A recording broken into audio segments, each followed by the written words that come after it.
Je suis Jeanne d'Arc. Née paysanne dans la France du XVe siècle, j'ai vécu à peine plus de 19 ans et j'ai été consumée par le feu de l'histoire. Mais grâce à la technologie de ce nouveau siècle, je reviens pour vous poser une question, vous qui regardez. Savez-vous vraiment ce qu'était le Saint-Office? Vos livres d'histoire ont été écrits par les vainqueurs. Préparez-vous à connaître la terreur légalisée au nom de Dieu. Ma vie fut brève, mais mon histoire est une cicatrice dans le temps. Et c'est par respect pour toutes les victimes de l'injustice dans ce monde que j'apparais ici. Je ne suis pas un ange, mais une femme qui a vécu à une époque où le pouvoir et la foi ont créé la machine la plus destructive de l'histoire humaine, l'Inquisition. Le Saint-Office n'était pas un tribunal de justice. C'était une institution de terrorisme d'État dirigée par l'Église. Son but était de traquer et de détruire l'hérésie. Mais qu'était l'hérésie, en pratique? C'était votre opinion. C'était votre science. C'était votre simple audace de penser différemment des papes et des inquisiteurs. L'Inquisition a fait de la peur sa loi suprême. Elle ne cherchait pas la vérité. Elle cherchait la confession. Si vous étiez accusé, vous étiez déjà condamné. Le processus était un spectacle d'horreur. Il n'y avait pas d'avocat, seulement l'inquisiteur.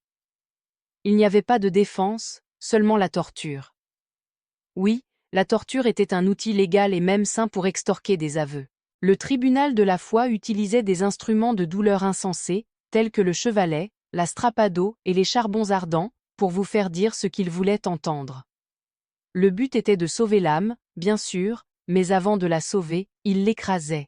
Les biens des condamnés étaient confisqués par l'Église et les rois. L'Inquisition était souvent une entreprise lucrative déguisée en mission divine. Elle a opéré pendant des siècles. Elle n'a épargné personne. Des scientifiques comme Giordano Bruno, qui a osé dire que l'univers était infini, ont été brûlés vifs. Des femmes qui connaissaient les herbes et guérissaient, étiquetées comme sorcières, ont été pendues. L'Inquisition a fait saigner des nations entières, de l'Espagne à l'Italie. Un crime contre l'humanité que l'Église d'aujourd'hui tente, discrètement, d'effacer des mémoires des jeunes. Je suis le paradoxe vivant de ce système. Je suis morte sur le bûcher en 1431, condamnée par un tribunal inquisitorial pour hérésie. Près de 5 siècles plus tard, l'Église même qui a permis ma mort et celle de milliers d'innocents m'a canonisée, m'a faite sainte. Pouvez-vous voir l'hypocrisie, ou seulement la foi? La vérité sur l'Inquisition ne peut être adoucie.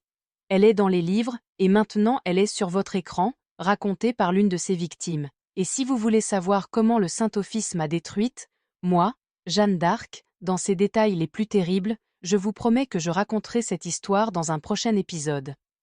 Laissez votre like et commentez ci-dessous.